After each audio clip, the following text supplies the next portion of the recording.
아멘. 자, 다윗이 하나님을 목자에 비유하면서 하나님의 인자하심과 선하심을 찬양하고 있어요. 전도사님이 사진을 한 장 준비했는데요. 오늘 우리가 읽은 시편의 내용을 정말 함축적으로 잘 표현하고 있는 그림인 것 같아요.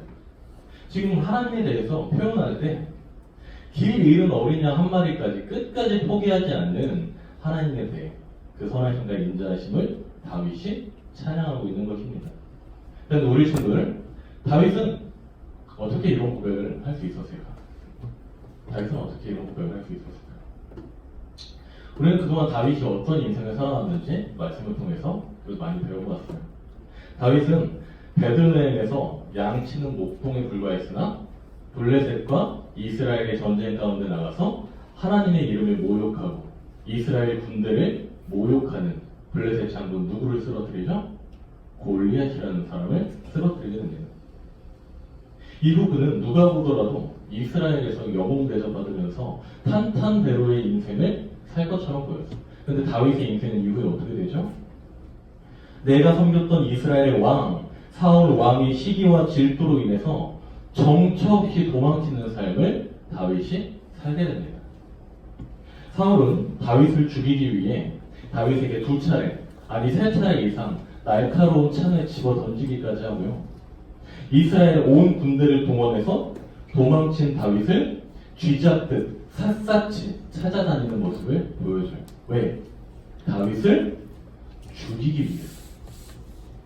사무엘상 21장 10절부터 15절의 내용을 보면 사울을 피해 도망다니던 다윗이 얼마나 비참하고 수치스러운 모습으로 사울을 피하며 도망치는 삶을 살았는지 기록을 하고 있습니다.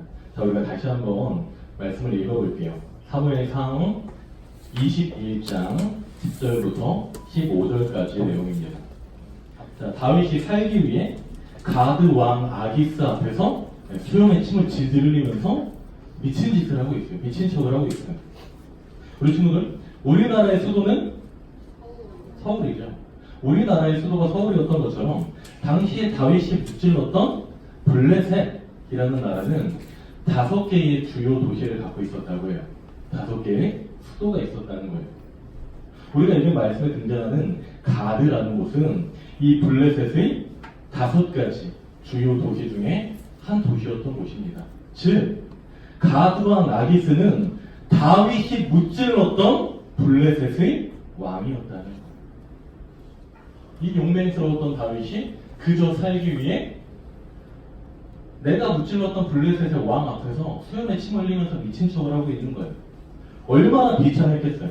오죽하면은 가드의 왕이 다윗을 보면 이렇게 말하잖아요. 왜 내게 저 미치광이를 데려왔느냐?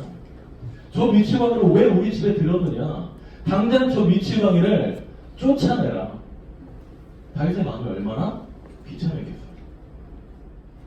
지금 시편 23편은 너무나 아름다운 하나님을 찬양하는 노래를 기록하고 있지만 시편 23편을 기록하기 전까지 다윗의 마음은 어렵고 힘들고 슬프고 고난 가운데 내가 어떻게 해야 될지 모르겠는 마음의 어려움 가운데 다윗이 거하고 있었다는 거예요. 자, 그럼에도 다윗은 오늘 우리가 읽은 본문에서 하나님의 선하심과 인자하심을 찬양하고 있는 것입니다. 자, 그렇다면 다윗은 어떻게 이렇게 비참한 상황 가운데, 고난과 고통 가운데, 내 삶이 무너져버린 것 같은 절망적인 상황 속에서 어떻게 하나님의 선하심을 찬양할 수가 있었던 걸까요? 그동안의 자신의 고통과 고난을 생각하며 하나님께 원망과 불평을 쏟아놓는 게 아니라 그는 도대체 어떻게, 아니 어떻게라기보다 왜, 그는 왜 하나님의 선하심과 인자하심을 찬양할 수밖에 없었던 것입니다. 그것은 바로 다윗은 자신이 감당할 수 없을 것 같던 고통과 고난의 순간들 속에서 심지어 내 목숨이 위협당하는 절체절명의 순간에서마저 목자가 어린 양을 포기하지 않고 끝까지 지켜내는 것 같이 끝까지 나를 버리지 않고 포기하지 않으시며 나를 지켜내시는 하나님을 다윗이 경험했기 때문이에요. 그렇기 때문에 그는 끝까지 나를 버리지 않는 하나님에 대하여 잃어버린 양 한 마리를 끝까지 포기하지 않았던 목자에 비유하며 선하신 하나님을 찬양하고 있는 것입니다. 다르게로는 우리 초등부 친구들이 잃어버린 양 한 마리도 끝까지 포기하지 않으셨던 선한 목자이신 이 하나님을 경험하는 사람들로 자라날 수 있기를 소망합니다. 지난주에 우리는 예수님의 제자란 어떤 사람인지에 대해서 배워보았죠. 예수님의 제자. 우리가 예수님의 제자로 이 세상을 살아갈 때는 순간순간 고통과 고난의 순간이 찾아올 수도 있다는 말씀을 나누었어요. 우리가 예수님의 제자로 하나님을 믿는 믿음으로 이 세상을 살아갈 때 예수님을 믿는다고 해서, 하나님을 믿는다고 해서 순간순간 나에게 어렵고 슬프고 힘든 일들이 다가온다 하더라도 바로 그때에 다윗을 보호하신 하나님을 우리 초등부 친구들도 경험하면서 하나님을 향한 믿음이 날로 굳건하게 세워져 보고 성장할 수 있는 우리 초등부 친구들이 될 수 있기를 바랍니다. 아멘? 자, 말씀을 마무리하기 전에 오늘 우리 설교 제목을 다시 한번 같이 읽어볼까요? 자, 한 목소리로 시작. 우리는 다 양 같아서. 자, 하나님께서는 목자가 양을 끝까지 포기하지 않는 것 같이 우리를 포기하고 버려두지 않으신다 라고 했어요. 자, 일단 우리 친구들, 구약시대 때 양을 키웠던 목적은 무엇일까요? 구약시대 때 양을 키우는 목적은 여러 가지가 있었겠지만 그중 이스라엘 민족이 양을 키웠던 가장 큰 목적은 바로 하나님께 올리는 제사에 이 양을 드리기 위함이었어요. 목자에게 사랑받고 사망의 음침한 골짜기로 내려갈지라도 목자가 생명 걸고 구해낸 그 양은 결국 하나님께 올려드려지기 위한 삶을 살았다는 거예요. 이를 통해 우리가 배울 수 있는 게 무엇일까요? 우리가 교회 안에서 즐겁게 신앙생활하는 것, 교회 안에서 행복하게 자라나는 것 너무너무 중요합니다. 너무너무 중요해요. 그런데 우리가 무엇을 위해 교회에 다니고 무엇을 위해 하나님의 말씀을 듣고 무엇을 위한 신앙생활을 하냐는 거예요. 오늘날 한국교회에 많은 사람들이 신앙의 목적, 믿음의 목적이 바로 나를 위한, 오늘날 한국교회 많은 어른들의 잘못된 모습.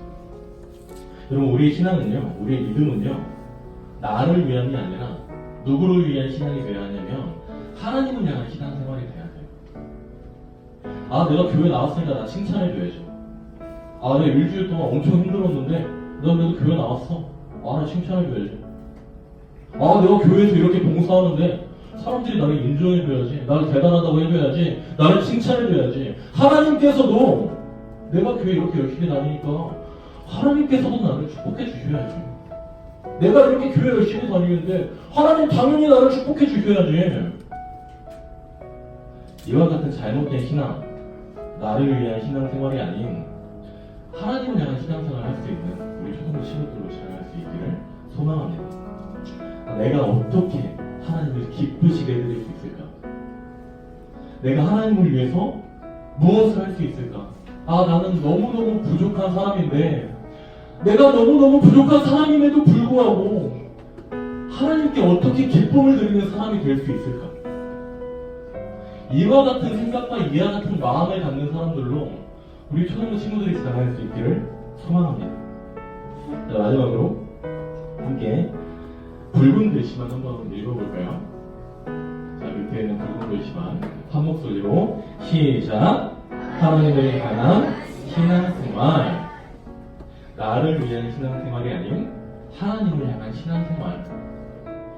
마치 구약시대 때 키웠던 양이 울타리 안에서 편하게 먹고 놀고 자다가 그 울타리 안에서 편하게 죽는 것이 그 삶의 목적이었던 것이 아니라 자신의 살 한 움큼, 뼈 한 조각, 피 한 방울까지 모조리 하나님께 다 바쳐지기 위한 삶을 살았던 것처럼 오늘날의 우리도 마치 이런 구약시대 때 양과 같이 우리의 삶이 하나님께 온전히 바쳐지며 하나님을 기쁘시게 해드리며 하나님을 향한 바른 신앙생활, 하나님을 기쁘시게 해드리는 신앙생활, 하나님을 향한 바른 믿음 생활의 길로 나아갈 수 있는 우리 초등부 친구들이 될 수 있기를 소망합니다.